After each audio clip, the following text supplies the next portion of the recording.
Julie Andrews' excellent stage presence and powerful voice have never failed to wow audiences and reviewers since she first came to prominence. The film industry will always remember her for starring in legendary films like Mary Poppins and The Sound of Music.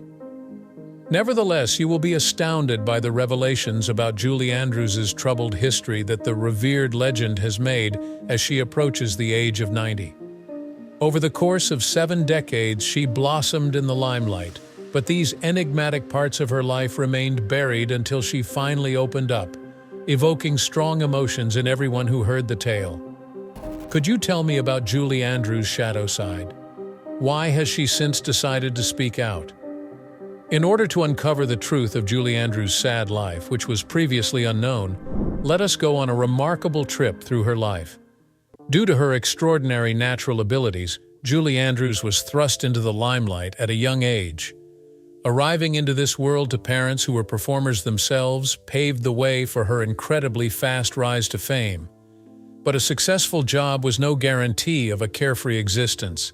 In fact, it's safe to conclude that Julie had some sadness throughout her life, and that she may have felt the effects of these sufferings as early as her youth. The legendary Julie Andrews was really born Julia Elizabeth Wells on October 1, 1935, in Walton-on-Thames, England. The problem is that the princess, who seemed joyful and whose voice only brought joy, was really born into the most terrible and dysfunctional family that was already falling apart. A gloomy cloud hung over her innocent existence when she was a little girl, when her parents ultimately divorced. Barbara Ward, Julie's mom, has found new love as a pianist and can rediscover love at first sight.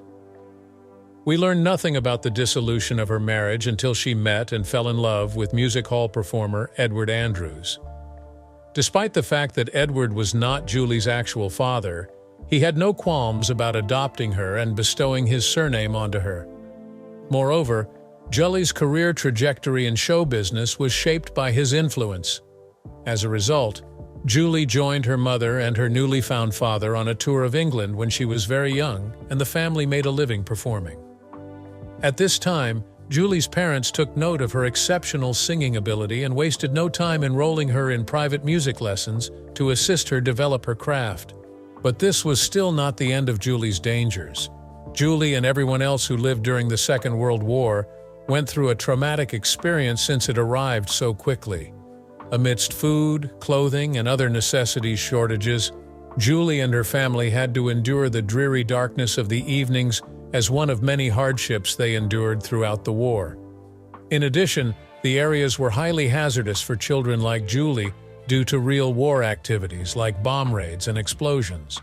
As a result of these events, most of the children were evacuated to safer places, but those who remained had to carefully utilize the underground shelters that had been provided. Nearly 67,635 innocent individuals had perished at the war's end, and those who survived were never the same. Though it was a traumatic time for Julie, she continued to develop her vocal abilities and advance in her profession. Solace came to her at this period when she and her parents performed for the troops. When Julie was 12 years old, she had mastered the art form to the point that she could sing not only with her parents, but also on her own. When Julie Andrews sang at the London Palladium for King George VII, it was another major accomplishment for her. The occasion was a royal one, and singers would do everything to be included. As a result, Julie Andrews became the event's youngest performer ever. Coincident with the growth of her career, she debuted professionally that year as a singer in the revue Starlight Roof at London's Hippodrome Theatre on the West End. Unfortunately, Julie Andrews was doomed to feel the anguish of losing a loved one, or more accurately, loved ones, amidst her thriving profession. Julie Andrews went through a difficult time when she had to see the gradual slipping away of her maternal grandparents from this world. They were both fatally infected with syphilis, a disease that had its origins in her grandfather's terrible error. Her grandpa had been an alcoholic and a violent man before he contracted the disease and, unbeknownst to him, passed it on to his wife. In addition to the childhood traumas she had already experienced, Julie Andrews had to witness all of this unfold. When you think Julie's childhood was bad, You have no idea what's in store for her, since her teenage years were even more challenging. The impact of the Second World War on Julie's life becomes apparent when she enters her teenage years. Despite Julie's distress, her parents were more profoundly impacted by the conflict because of the rapid transformation that occurred within them. Their aggressive behavior towards her and themselves became apparent, according to Julie. And as if that weren't bad enough, after the war they started drinking heavily. Not only did Julie Andrews feel the effects of this major issue, but the entire tiny family did as well. The relationship between Julie's parents was severely damaged and about to break down, which contributed significantly to Julie's difficulties during her adolescence. During this time, her music was her sole asset. She had begun working and supporting her family at an early age, so she had nothing to lose. This was in 1946. As her career took off, she got the remarkable chance to perform for the future Queen Mother of England, Queen Elizabeth, who was then a young woman. Her performance for Queen Elizabeth II immediately before her coronation served as a warm-up. Despite the fact that Julie Andrews' rigorous schedule of performances helped her hone her skill, it created problems for her as a school-aged adolescent. Because of the demands of both our careers and our educations, Julie Andrews had to choose between the two.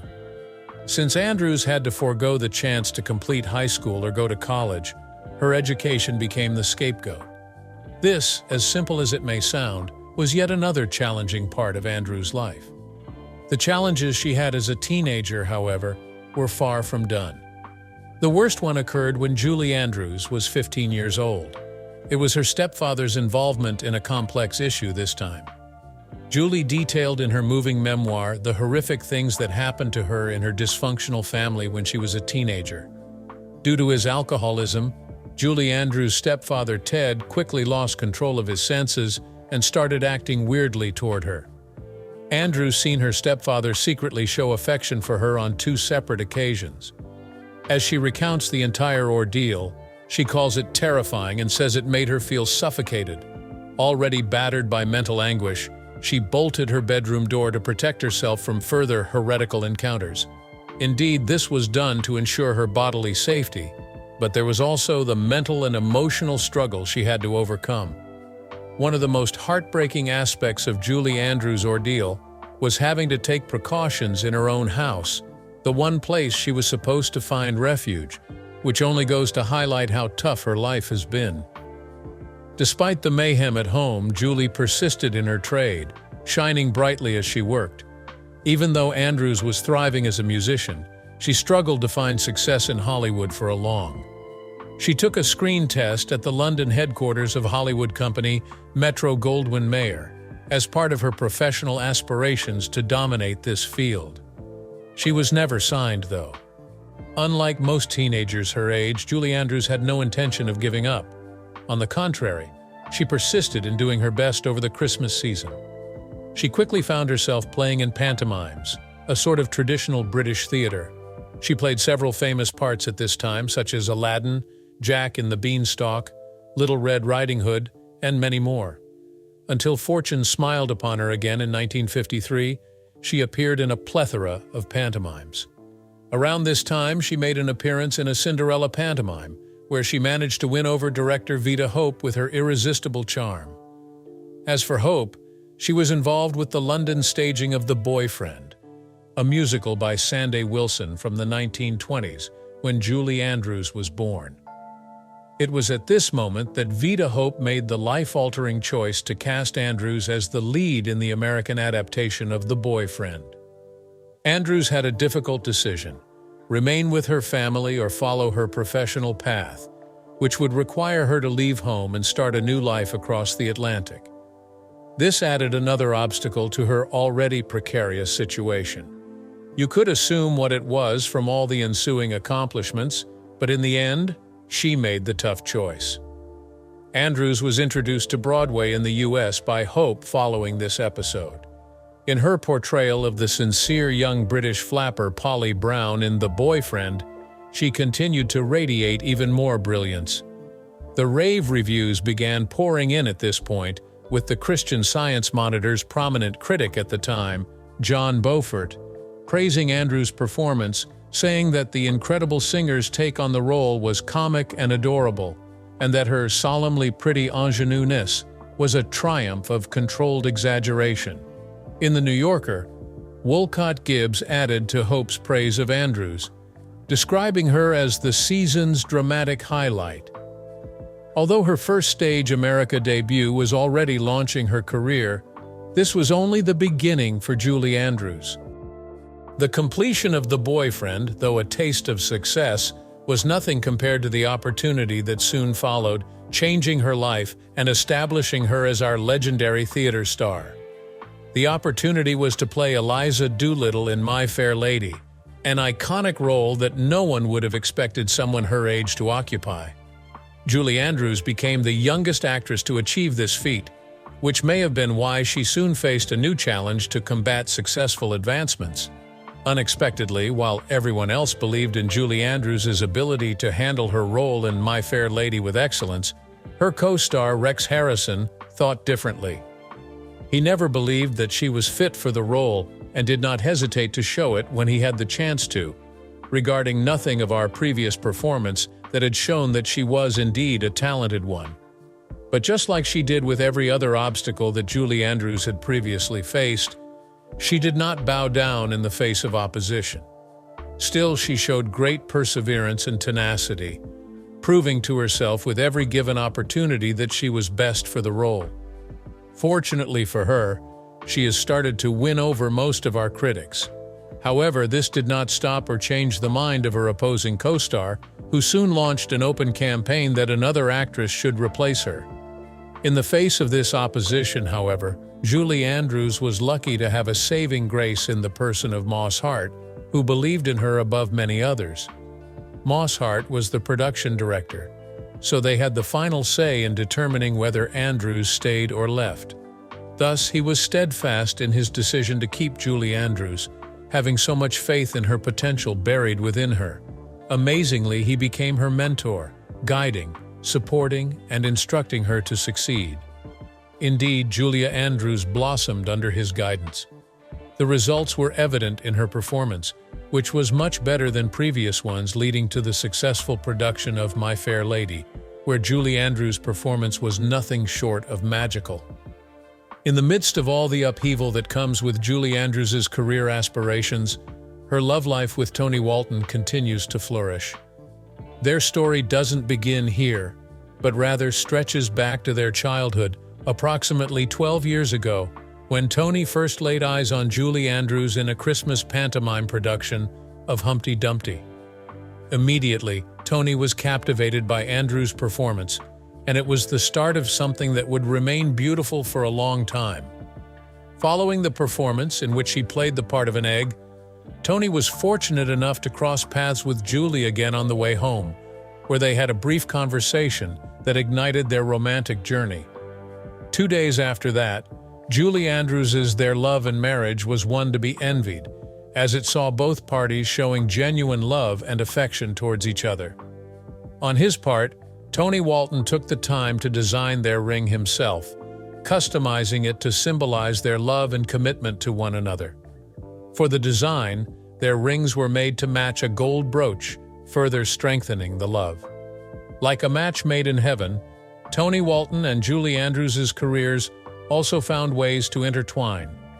Tony Walton, on his part, had a creative talent which, as we would later see, played an important role in the success of Mary Poppins, as he was responsible for designing the set, which created the magical environment for his wife to unleash her talents. Things became even more beautiful when they welcomed their lovely daughter Emma into the family. Emma was born in 1962 and was a bundle of joy to her parents. However, despite the joys of this period, we cannot say that it was a problem and challenge-free period for Julie Andrews and her career. Now, after bringing Eliza Doolittle to life in the Broadway and London stage productions of My Fair Lady, it was widely anticipated that Julie Andrews would be cast in the film adaptation. However, things took a surprising and contentious turn when Jack Warner, the studio boss for the film, decided, against popular opinion, that Audrey Hepburn would be the best actress to play Eliza Doolittle in the film. Needless to say, not everyone agreed with his decision, and the result was a hotly debated controversy. However, while Julie Andrews was not chosen to relive the character of Eliza Doolittle in the My Fair Lady movie adaptation, others did not ignore her outstanding talent. It was within this period of her being snubbed for the role of Eliza Doolittle in My Fair Lady movie adaptation that Julie Andrews was found by Walt Disney, who made a heartwarming offer to her to play the role of Mary Poppins in the Disney film production. According to Walt Disney, he had long envisioned a time when the wonderful character of Mary Poppins would be enacted on the silver screens. Yet the only challenge he found in making this dream come true was finding the perfect actress to bring Mary Poppins's character to life. Finally, his search ended when he watched Julie Andrews' performance as Queen Guy during the Broadway production of Camelot. At that very point, he knew he had found Mary Poppins. And while no one knew it yet, it was the beginning of a collaboration that would yield so much success in the coming days. But then, there was a complication. On bringing Julie Andrews the offer to be Mary Poppins, it was discovered that she was already 4 months pregnant with her first child, Emma, at that time. This was supposed to be the end of the discussion, as Julie Andrews' pregnancy was everything needed to kill her chances of ever becoming Mary Poppins. Still, to the surprise of everyone, things did not go this way. Faced with the crucial choice, Walt Disney, convinced of his Julie Andrews combined with his kind and compassionate personality, did not hesitate to make a compromise that won the hearts of all who heard it. Instead of moving on to find someone else, he declared his willingness to postpone the commencement of filming Mary Poppins to buy time for Andrews' pregnancy and delivery, also portraying Disney's respect and belief in the significance of family and motherhood. With this hurdle jumped over, Julie Andrews' delivery was a success, and it was time for the filming of Mary Poppins. But while it was going on, Audrey Hepburn also filmed for My Fair Lady. Both movies soon hit the box office simultaneously, resulting in a battle between the two for the highest success rate. This cinematic clash was one that indeed changed everything about previously held notions of cinematic success. As attention intensified, it became clear that it was not only the two movies clamoring for higher success, but also an unpurposeful competition between Julie Andrews and Audrey Hepburn, as the audience placed their magical skills side by side in comparison. However, in the battle of success, Mary Poppins was found to be the winner, captivating the hearts of everyone who came across it. The movie revolves around the magical nanny known to be a carrier of joy and wonder, positively affecting the lives of all she comes across. As a result of this movie, Julie Andrews was launched into higher realms in her career, earning her the highest honors as an actress, and she was awarded an Oscar and a Golden Globe in the process. Indeed, the battle was over. However, Julie Andrews and Audrey Hepburn, who were initially friends, had been in the middle of the heat all the while. Yet surprisingly, they still emerged strong as friends despite all the odds, standing as a testament to the power of true friendship. After Julie Andrews' struggles, one would think that she had overcome obstacles in her career. However, this was far from the case. Filming The Sound of Music was not a bed of roses for Julie.